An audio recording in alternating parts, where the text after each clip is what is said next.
SMT Nation, we back. Nation, I found this really interesting article written by Rob P. Guerrero, contributor to Light Reading.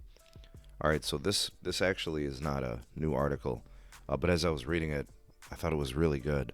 You guys know I'm a huge proponent of fixed wireless access. I think it's a great answer for people that don't have fiber to the premise and have crappy cable companies, monopolistic ways, and you're looking for a new competitor and just a decent option, right, for DSL and, replacements of satellite and stuff like that. So I'm huge on fixed wireless access, 5G home internet. And at this recent conference, it was like the topic of discussion. It was a huge opportunity for people to kind of learn about how things are going across the globe with fixed wireless. What you're looking for is you're looking for success stories for fixed wireless access. You're looking for failures, right? You want to see if there is a future for this as a legitimate option for people's connectivity. So, how are things going in the U.S.? Well, T-Mobile and Verizon are doing well, right? They're both growing. That helps them create a revenue stream that they previously didn't have, as mobile networking growth is going to slow and become very mature, and they're going to have to fight fiercely for dollars from traditional mobile users. What T-Mobile and Verizon are now doing is created this new revenue stream, adding growth opportunities at their businesses using what they call fallow spectrum or fallow capacity, moments of the day, times of the day, opportunities to monetize, and people can pay for home internet when there's extra capacity on the network. So you look at T-Mobile, they've got the 2.5 gigahertz N41 spectrum, right, that they got in the T-Mobile and Sprint merger that has really allowed them to scale the 5G home. They've got probably somewhere in the neighborhood of about 3 million subscribers on the service now.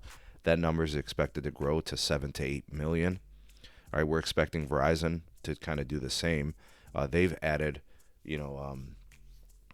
I'd say essentially on average about 250,000 subs a quarter, putting them just over 1 million subscribers. And that number is likely to do another, 2 or 3 million additionally over the next few years. So it's working for them. The question is how sustainable is it? Do we have concerns as mobile network users that fixed wireless access is going to sap, right, and degrade the network quality, right, the network performance for traditional mobile users? All right, so there were a bunch of people at this conference, and they were representing companies that have been using fixed wireless. All right, so one of them was, I think it was Broadband and TV at DNA.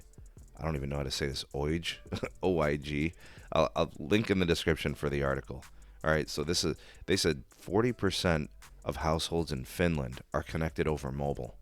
Now, Finland's not a big country, and I'm not saying that the U.S. has to be like Finland, but what we're looking for are stories as solutions, right? They began fixed wireless access deployments in 2008, right? And then started moving to 5G in 2020 using 700 megahertz and 3.5 gigahertz. So that's going to be very akin to what we see in the U.S. with a low-band carrier and a mid-band carrier, right? 3.5 gigahertz, very much like the C-band, very much like N41, that sort of thing. The 700 megahertz is just a traditional low band, right? And they said that they offer, I think, somewhere in the neighborhood of like 100 megabits per second typically, right? So they're giving people just enough to offer to their customers. Customers are averaging 15 gigs of data per day.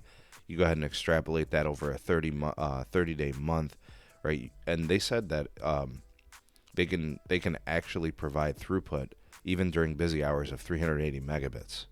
Right now, I don't know how many customers they have, but some fixed wireless operators can offer up to 1 gigabit per second, right? And this was in 2019, right? So when it's properly done and scaled, right, it seems like it's worked in some countries.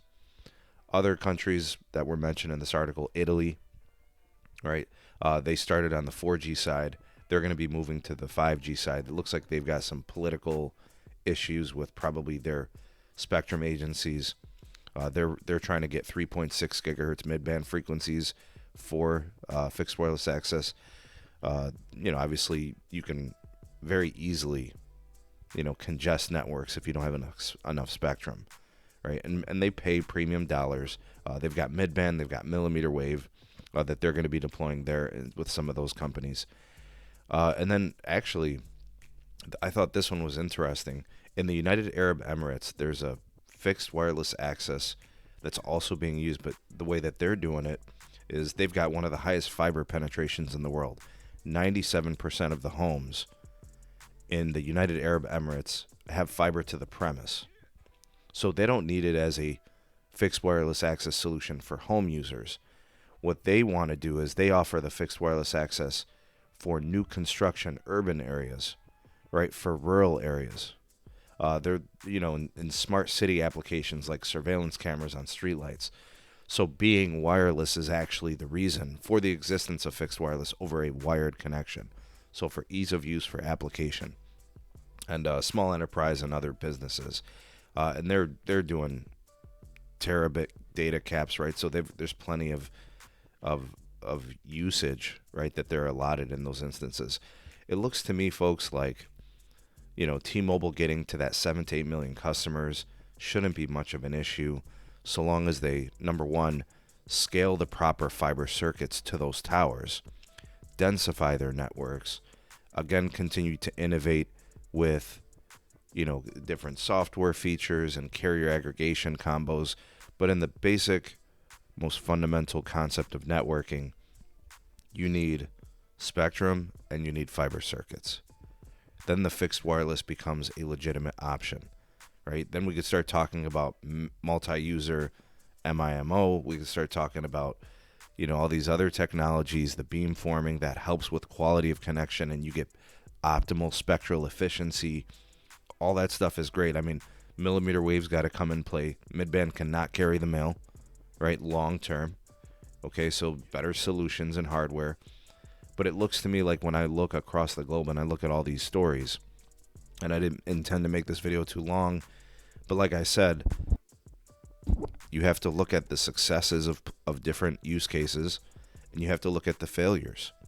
And when I look at all the stuff mentioned in this article, the failures are coming from a lack of spectrum, right? Companies that are struggling, countries that are struggling with fixed wireless access is a lack of spectrum. So if that's there, if a country and their carriers can get the spectrum on air, it looks like it's going to be there, right? And the fiber circuits and the backhaul, the transport for those sites, there does seem to be capacity, and millimeter wave as a solution seems amazing, and for the mobile user and also for the fixed wireless. I think fixed wireless has its place, and I think it's got a lot of room to grow. And I think anybody who says otherwise is just being a little old-fashioned. I understand that fiber is better. That's not what I'm arguing. I'm looking at this as a collective. There are people who are going to have a really hard time getting fiber to their premise, and there are use cases that wireless is more of I'd say just a better solution. All right, more applicable for a use case. So all that in there, all those considerations, I want to see fixed wireless be more of a thing moving forward, and I think it just depends on the resources made available to it and the dedication to it. I'm excited to see what T-Mobile and Verizon do with it. I'm a little disappointed that AT&T is doing basically nothing with it, but we'll see how that changes, and we'll see this story play out over the next 3, 4, maybe 5 years, and we'll have a more definitive answer as to what fixed wireless is in the United States, at least. What do you guys think of all this? Your comments down below in the comment section. You all the voice of the people, the SMT Nation. Let your voice be heard. Like, share, subscribe for more. Turn on the bell notification icon to never miss an upload. Links in the description for all things going on with the channel. Big shout out to my YouTube members and Patreon supporters for making content on this channel possible. To everybody who has ever bought me a coffee, thank you, appreciate it. And if you want to support your creators that way, the link is in the description. And if you want a great deal on wireless service, you can get it from Mint Mobile. That's our partner. Use the partner link, get that great deal, and support the channel. Thanks for watching, folks. See you all in the next one. Peace.